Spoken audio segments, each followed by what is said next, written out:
सांसदों को मैंने बुलाया था चाय पे, उनकी मुलाकात हुई आणि खासदारही आपले सगळे भेटून आले प्रधानमंत्री महोदयांना. शेवटी काय त्यांना आपल्या खासदारांना देखील आपला विकास त्यांच्या मतदारसंघामध्ये करायचा आहे. त्यामुळे राज्य आणि केंद्र सरकारचा पाठबळ पाहिजेच आणि त्यामुळे हे भेटही त्यांची चांगली झाली खासदारांची. नवीन खासदारांच्या संदर्भात काही चर्चा झाली का? नवीन खासदार आता एनडीएत आता नवीन आणि जुने सगळे एकत्र झाले आणि एनडीएची ताकद वाढली. प्रधानमंत्री मोदीजींची ताकद वाढली. आता एक सातत्याने जंतर मंतरवर आंदोलनाच्या अनुषंगाने अमित शहाचा राजीनामा मागितला जातोय विरोधी पक्षांकडून. संसदेत त्यामुळे चर्चा होऊ शकत नाही. खरं म्हणजे संसद सुरू आहे. याच्यामध्ये जे काही चर्चा झाली पाहिजे ज्या विषयावर ती चर्चा करायला सरकार तयार आहे. सरकार तयार असताना देखील चर्चा होत नाही, हे दुर्दैव आहे. आणि मला वाटतं एक आठवडा होऊन गेला ना तुमचं अधिवेशन, 2 आठवडे होऊन गेले तरी सुद्धा ज्या पद्धतीने सभागृहामध्ये चर्चा व्हायला पाहिजे तशा प्रकारची चर्चा करण्यामध्ये पक्षाला काही रस दिसत नाही. विरोधी पक्षाला फक्त बाहेर संसदेच्या आवारामध्ये राजकारण करायचं एवढंच त्यांना कळतंय आणि त्यामुळे त्यांनी सरकारच्या मंत्र्यांच्या बरोबर संसदेमध्ये विषयावर चर्चा केली पाहिजे, चर्चेला उत्तर घेतलं पाहिजे आणि ते न करता फक्त राजकारण करायचं हे दुर्दैवी आहे. आणि हे जे काही जंतर मंतरवरचं आंदोलन झालं त्या आंदोलनाच्या पार्श्वभूमीवर शिक्षण मंत्री धर्मेंद्र प्रधानजी यांनी आपला राजीनामा देखील नैतिक जबाबदारी समजून दिलेला आहे. आता ज्यांचं आंदोलन होतं ते तर आपापल्या कामामध्ये आपापल्या शिक्षणामध्ये जे जे काही त्यांना ते आपले व्यस्त झालेत. परंतु आणखी यांचा जे काही राजकारण आहे त्यांच्या आडून जे राजकारण करत होते जंतर मंतरच्या ठिकाणी आंदोलन सुरू असताना त्यांच्या मागून राजकारण त्यांच्या आडून राजकारण करणं हे करत असताना आत्ता त्यांचं आंदोलन संपलंय परंतु यांचं काही संपत नाही आणि त्यामुळे आता राजीनामा धर्मेंद्र प्रधानजींचा पहिला मागितला तो दिला आणि मोदीजींनी देखील कठोर ऍक्शन घेतल्या. एक जे निर्णय आहेत कायद्यामध्ये बदल केला. जे कोणी आता विद्यार्थ्यांच्या जीवनाशी खेळतील किंवा परीक्षा पेपर लीक करण्याचं पाप करतील त्यांच्यावर 10 वर्ष 10 कोटी फास्ट ट्रॅक या सगळ्या ज्या काय एक टास्क फोर्स पण नेमलेला आहे अतिशय तज्ञ लोकांचा. हे सगळं एकीकडे करत आहे केलेला आहे निर्णय आणि दुसरीकडे मोदीजी स्वतः या सर्व युवकांच्या बरोबर फेस टू फेस बोलतायत, त्यांच्याशी इंटरॅक्शन करतायत आणि त्यामुळे मी अगोदरच या ठिकाणी सांगू इच्छितो की विद्यार्थी आणि युथ जो आहे युवा हा देशाचं भवितव्य आहे, देशाचं उद्याचं भविष्य आहे आणि म्हणून सरकारने देखील आणि प्रधानमंत्री मोदीजींनी देखील त्यांचा सन्मान ठेवून निर्णय घेतले आणि स्वतः त्यांच्याशी बोलतात देखील आहे. मग आणखी यांना अमित भाईंचा राजीनामा मागणं म्हणजे हे केवळ राजकारण आहे. कारण अमित भाईंनी नक्षलवाद संपवला म्हणून राजीनामा मागताय. अमित भाईंनी 370 कलम मोदीजींच्या मार्गदर्शनाखाली हटवलं म्हणून राजीनामा मागताय. पूर्ण देशातला दहशतवाद पाकिस्तानी दहशतवाद जो या ठिकाणी संपतोय मोदीजींच्या मार्गदर्शनाखाली या सगळ्या ज्या काही बाबी आहेत या सगळ्या करत असताना यामध्ये अमित भाईंचा मोठा सिंहाचा वाटा आहे. सहकारिता ते त्यांचं ते अगदी तो मंत्र समृद्धी आणि प्रत्येक सर्वसामान्य कुटुंबापर्यंत सहकाराचं जाळं पसरवण्याचं काम त्यांनी केलं आणि खऱ्या अर्थाने दहशतवाद संपवण्याचं काम ते करतायत आणि म्हणून त्यांचा राजीनामा मागताय.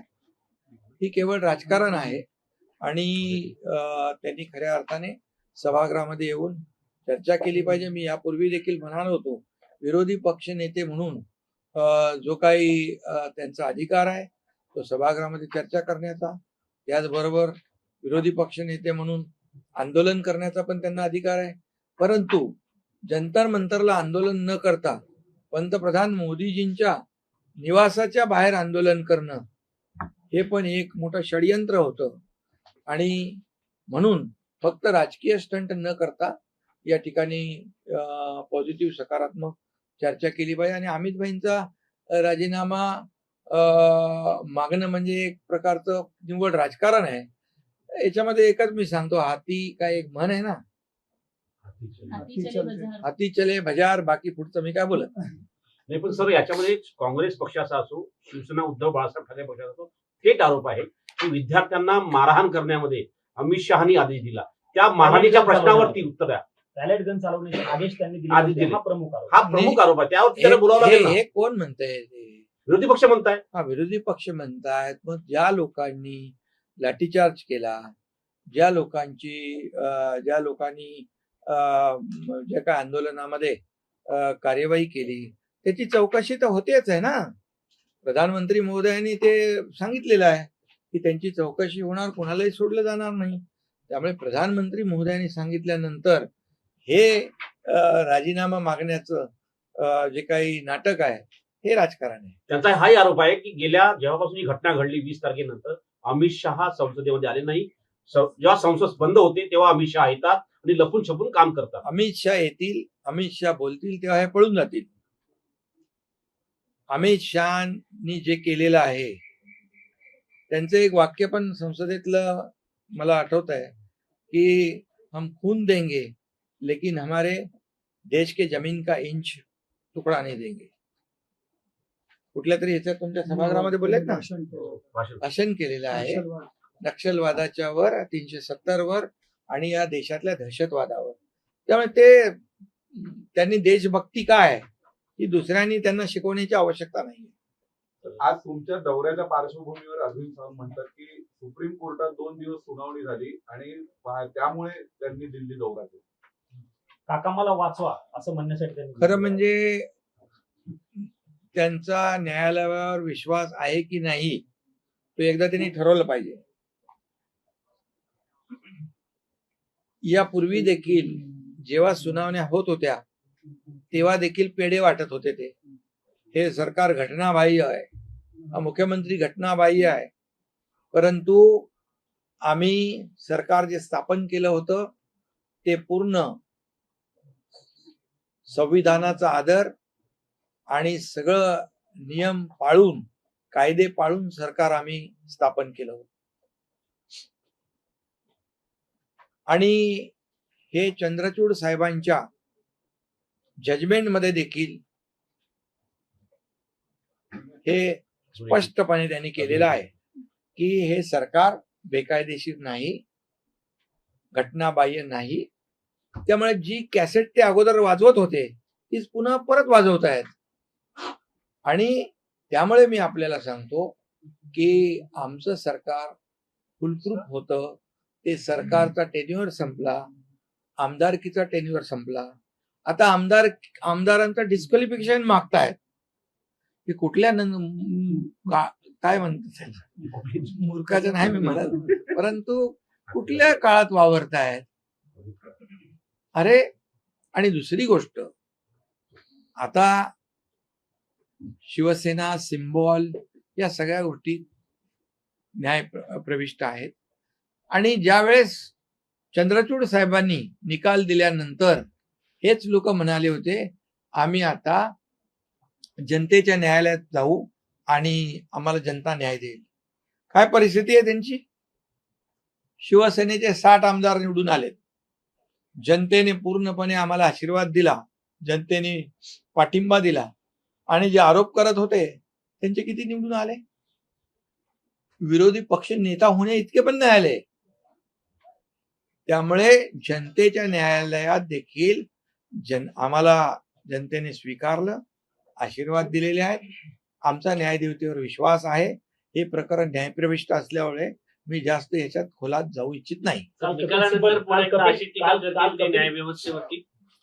बिलकुल. जेव्हा म्हणजे त्यांच्या बाजूने निकाल लागला तर ते चांगलं म्हणतात. निवडणूक आयोग, कोर्ट, ईव्हीएम आणि त्यांच्या विरोधात गेल्याबरोबर ते त्या निवडणूक आयोग असू द्या, हायकोर्ट असू द्या, सुप्रीम कोर्ट असू द्या, ईव्हीएम असू द्या, मीडिया असू द्या, तुमच्यावर पण. आणि त्यामुळे ते काय ठरलेलं आहे. पण आम्ही लोकशाही मानणारे लोक आहोत. लोकशाहीचा चौथा स्तंभ तुम्ही आहात, तुम्हालाही मानतो आम्ही. तुमच्या लोकांना पण जेलमध्ये टाकलेलं आहे, तुम्हाला आठवते की नाही, त्या लोकांनी. त्यामुळे मला याच्यापेक्षा जास्त काय सांगण्याची आवश्यकता नाही. तर सर, केंद्रीय आता चर्चा चाललेली आहे की संदर्भात काही घटना दुरुस्ती पंतप्रधानांची सुद्धा आणि जी बैठक झाली त्या बैठकीमध्ये चर्चा आहे की केंद्रीय मंत्रिमंडळाच्या विस्ताराने काही चर्चा झालेली आहे. काही चर्चा झाली का त्या विषयाने? कारण की आता तुमच्यासोबत 6 खासदार पुन्हा अतिरिक्त जुळलेले आहेत. बघा, आमची शिवसेना बाळासाहेबांची विचारधारा, आनंद दिघे साहेबांची विचारधारा घेऊन पुढे जाणारी आहे. त्यामुळे आमची युती ही वैचारिक युती आहे आणि आम्ही बार्गेनिंग करणारे लोक नाही आहोत. हे आम्हाला द्या, ते आम्हाला द्या, असं कधी आमची मागणी नसते, नसणार आहे. मोदीजी एनडीएचे प्रमुख आहेत. योग्य तो निर्णय घेण्याला ते सक्षम आहेत. त्यामुळे जो काही निर्णय घेतील तो देश हिताचा आणि एनडीएच्या हिताचा घेतील. तर डिलिमिटेशन संदर्भात घटना दुरुस्ती होऊ शकते आणि यापूर्वी सुद्धा एनडीए सरकारने जीएसटीची घटना दुरुस्ती केली होती 2/3 बहुमत नसताना. आता पण अशा स्वरूपाची घटना दुरुस्ती होऊ शकते असं वाटतंय. एनडीए कडे येतील 2/3 खासदार. खरं म्हणजे महिला आरक्षण हे एक महत्वाचं जे आरक्षण आणि विधेयक याला सगळ्यांनीच मान्यता दिली पाहिजे. कारण लाडक्या बहिणी ज्या आहेत त्यांच्याशी वाद घातला की महाराष्ट्रामध्ये 2024ला काय झालंय आपल्याला माहित आहे. त्यामुळे महिला आरक्षण असेल आणि आता मतदारसंघ 24, 25 लाखाचे आहेत. त्यांचं भौगोलिक क्षेत्र तुमचा किती आहे? 27 लाखाचा तुमचा. आणि भौगोलिक क्षेत्र एवढं मोठं आहे की त्यामुळे काळानुरूप हे निर्णय घ्यावे लागतात लोकशाहीमध्ये. त्यामुळे हे याच्याकडे राजकीय हेतूने न बघता एक सर्वसामान्य मतदारसंघातल्या लोकांना न्याय देण्यासाठी हा विषय महत्वाचा आहे. त्याला सगळ्यांनी सहकार्य केलं पाहिजे. काल मनोज जरांगे पाटील यांनी पत्रकार परिषद घेतली. ती पत्रकार परिषद तुम्ही बघितली असेल. गंभीर आरोप त्यांच्याकडनं केले गेले. तुमच्याबद्दल ते वारंवार चांगलं बोलताना यापूर्वी बघायला मिळायचे. मात्र तुम्ही डबल गेम करता, तुमचा पक्ष डबल गेम करतोय असं म्हणत पक्षावर याच्या बाबतीत मी काल माझी प्रतिक्रिया दिलेली आहे आणि त्याचा झालेला गैरसमज तोही लवकरच दूर होईल. तर तुमच्यासोबत 6 खासदार आले, विकासाच्या मुद्द्यात 6 खासदार सोबत आले होते. त्यांच्या लोकसभा मतदारसंघामध्ये आल्यानंतर काही विकास कामं सुरू झाले की नाही झाले? बिलकुल झाले. तुम्ही त्या खासदारांनाच विचारलं पाहिजे. माझ्या हेलिकॉप्टरचा थोडासा जी घटना झाली ती त्यांनी ऐकल्यानंतर मला त्यांनी मी कुठे बंगालमध्ये शपथविधीला असताना विचारलं त्यांनी मला. त्यामुळे अशा या सगळ्या जे काही भेटल्यानंतर फक्तच राजकीय चर्चा होते असं नाही, पारिवारिक चर्चा देखील. हेच तर त्यांचं म्हणजे मोठेपण आहे मोदीजींचं. सर, साधारणतः ज्या पद्धतीने चर्चा सुरू आहे की एक तर महाराष्ट्रामध्ये महायुतीचं सरकार आहे. महायुतीचं सरकार असल्यानंतर नाशिकमध्ये कुंभमेळा आहे, ठाण्यामध्ये अनेक घडामोडी घडतात. एक मोठा प्रश्न सगळ्यांसमोर आहे गड्ड्यांचा. अनेक गड्डे जे आहेत ते अजूनही भरले जात नाही. त्याच्यावरून सरकारवर जोरदार टीका होत आहे. तुम्हाला मी वस्तुस्थिती सांगतो. मुंबई ही आपली म्हणजे आर्थिक राजधानी आर्थिक राजधानी आहे आणि मुंबई जागतिक शहर आहे. सर्व जगभरातले लोक येतात. मला सांगायला आनंद नाही मी म्हणत, पण समाधान आहे की यावर्षी आपण जर माहिती घेतली तर कॉन्क्रिटायझेशनमुळे जे दरवर्षी पावसाळ्यामध्ये खड्ड्यामध्ये होणारे अपघात त्याची संख्या तुम्ही बघा आणि खड्ड्यांची संख्या बघा, त्यांचं प्रमाण बघा, तुम्हाला त्याच्यामध्ये खूप तफावत आढळेल. 100% काम झालं असं म्हणणार नाही, परंतु पुढच्या 1-1.5 वर्षामध्ये 100% मुंबई खड्डेमुक्त होईल. ठाणे शहरामध्ये देखील आपल्याला मी सांगू इच्छितो की ठाण्यामध्ये देखील मोठ्या प्रमाणावर रस्त्यांची कामं सुरू आहेत. MMR मध्ये देखील रस्ते सुस्थितीत आणण्याचं काम या ठिकाणी त्या महापालिका करतायत. त्यांना नगर विकास विभागाच्या माध्यमातून देखील मी स्वतः मदत करतोय. त्यामुळे खड्डेमुक्त शहर हे होणं ही आमची जबाबदारी आहे. करणं आमची जबाबदारी नाशिकमध्ये 7 मृत्यू झाले सर. आणि नाशिकच्या याच्या दृष्टिकोनातून दुर्दैवी आहे. देशाचं लक्ष लागलं कुंभमेळ्यामुळे. कुंभमेळा नाही, अपघातामध्ये मृत्यू होणे ही दुर्दैवी बाब आहे आणि यासाठी त्याची चौकशी लागलेली आहे आणि त्या चौकशीमध्ये जे कोणी दोषी आढळतील त्यांच्यावर कारवाई होईल. परंतु दुर्दैवाने ज्यांचा मृत्यू झालेला आहे ही अतिशय आमच्यासाठी वेदनादायी बाब आहे. महाराष्ट्रातील शेतकरी कर्जमाफीवरती आता सीएम देखील बोलले. इतका गोंधळ का निर्माण झाला? जून अखेरीपर्यंत दिली जाणार होती पूर्णपणे, आता जुलै संपल्यानंतर नाही, आज दिले ना, आता सुरू झाले, पैसे खात्यामध्ये वाटप सुरू केलंय. जवळपास 5,000 कोटीच्या वरती आपण शेतकऱ्यांना वाटप आजपासून सुरू झालेलं आहे आणि जवळपास 56 लाख शेतकऱ्यांना कर्ज माफी होणार आहे आणि आता तर आपण पहिले 2 लाखापर्यंतची कर्जमाफी करतोय. त्यानंतर दुसऱ्या हप्त्यामध्ये इन्सेंटिव्ह जो आहे तोही आपण प्रोत्साहन जो हप्ता आहे तोही देणार आहोत. त्यामुळे शेतकऱ्यांच्या पाठीशी सरकार उभा आहे. हे सरकार शेतकऱ्यांचं आहे, बळीराजाचं आहे आणि मी नेहमी सांगतो की सरकारच्या तिजोरीवर पहिला अधिकार कुणाचा आहे तर बळीराजाचा आहे आणि म्हणूनच मी मुख्यमंत्री असताना किंवा आता देवेंद्रजी आहेत तेव्हाही शेतकऱ्यांसाठी मदत करताना कधी आम्ही हात आकडता घेणार नाही. कारण जसं केंद्राचे 6,000 रुपये शेतकऱ्यांना दरवर्षी दिले जात होते तसे आम्ही राज्य सरकारने देखील 6,000 रुपये देण्याचा निर्णय घेतला आणि तोही सुरू आहे.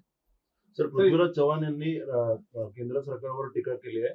शिक्षण मंत्री प्रल्हाद जोशी तात्पुरते आहेत, मात्र त्यांच्यानंतरही कोणताही असा सक्षम मंत्री नाही आहे कॅबिनेटमध्ये की त्यांच्याकडे शिक्षण मंत्रालय दिलं जावं असं त्यांनी. जाऊ दे, आता मला त्यांच्यावर काही टीका करायची नाहीये, परंतु मी सांगतो तुम्हाला, प्रधानमंत्री मोदी साहेब आणि त्यांचं मंत्रिमंडळ हे देशाला पुढे घेऊन जाते.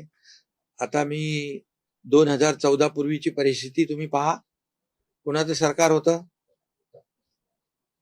काँग्रेसचं, युपीएचं. 2014ची पूर्वीची परिस्थिती बघा, किती स्कॅम, 2G स्पेक्ट्रम, कोयला घोटाळा, चारा घोटाळा, कॉमनवेल्थ घोटाळा, काय घोटाळे, सगळे घोटाळे होते आणि कधी बॉम्ब कुठं फुटल हे माहित नव्हतं. मुंबईमध्ये सिरियल बॉम्ब ब्लास्ट झाले. सगळीकडे अशा प्रकारची परिस्थिती होती की कधीही कुठंही काही होऊ शकत होतं. परंतु आता 2014 नंतरची परिस्थिती बघा, देश बदलतोय, देश विकास पुढे जातोय आणि त्यामुळे मला वाटतं एवढंच पृथ्वी बाबांना ते समजदार आहेत. तो हिंदी में जानना चाहेंगे, अमित शाह जी का इस्तीफा मांग रहे हैं अपोजिशन, चर्चा नहीं कर रहे, अमित शाह डर के मारे भाग गए ऐसा? देखिए, अमित भाई ये डरने वालों से नहीं है. उन्होंने उनका काम सिद्ध करके दिखाया है. इस देश में, कश्मीर में लाल चौक में तिरंगा फहराने की हिम्मत कोई नहीं करता था. प्रधानमंत्री मोदी जी के नेतृत्व में अमित भाई ने वो करके दिखाया. आज हमारा तिरंगा वहां अभिमान से वहां पर फहराने का काम लोग करते हैं। 370 कलम हटाने का काम अमित भाई ने किया, मोदी जी के नेतृत्व में।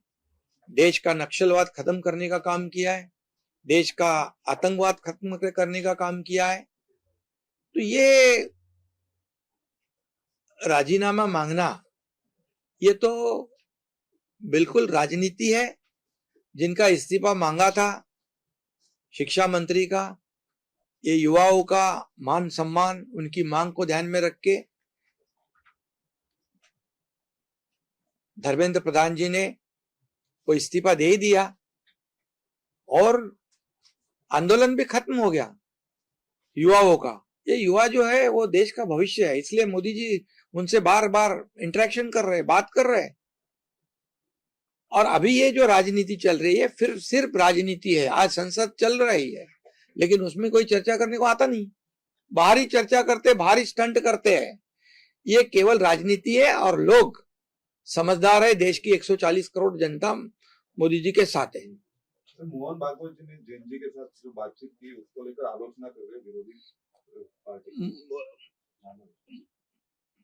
इसका मतलब जेएनजी से बात नहीं करेंगे तो भी आलोचना, और जेएनजी से बात करेंगे तो भी आलोचना।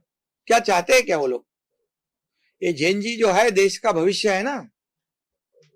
आज एक कंपैरिजन करो, लोग यूपीए सरकार ने ये जेएनजी के लिए क्या किया और प्रधानमंत्री मोदी जी 2014 के बाद आए, ये जेएनजी के लिए उन्होंने जो कई जो योजनाएं शुरू की वो देखो। और इसीलिए मोहन भागवत जी जो उनसे बात कर रहे, संवाद कर रहे, ये संवाद होना ही चाहिए। हर प्रॉब्लम का जो सॉल्यूशन जो है वो संवाद है, चर्चा है, और चर्चा करनी चाहिए। अभी विपक्ष को सिर्फ राजनीति करनी है, इसलिए बोलते हैं जेएनजी से बात करें, वो भी राजनीति।